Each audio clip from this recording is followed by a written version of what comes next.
Need to reset your Rogers Internet password or Wi-Fi key? This video will quickly guide you through the process. There are two passwords to keep in mind: your account login password for accessing your My Rogers account and billing, and your Wi-Fi network key for connecting devices to your home Wi-Fi.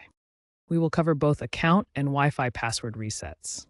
Rogers now requires multi-factor authentication, MFA, for account logins using SMS, app codes, or biometrics for enhanced security. This helps prevent unauthorized access, especially with increased phishing attempts.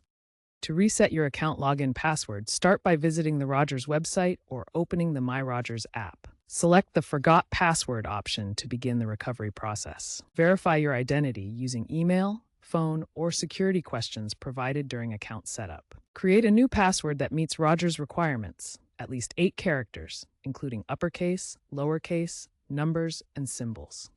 For your Wi-Fi key, log into your modem's admin interface using the default IP address, typically 192.168.0.1 or 10.0.0.1. Navigate to the Wi-Fi settings section in your modem's interface.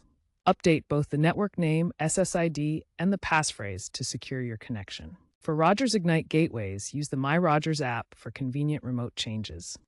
Keep your passwords secure and change them regularly, every 3 to 6 months, to maintain strong protection. Rogers enhances security with AI technology that flags suspicious login attempts for your protection. Strong, unique passwords and proactive security measures are essential for protecting your Rogers internet connection.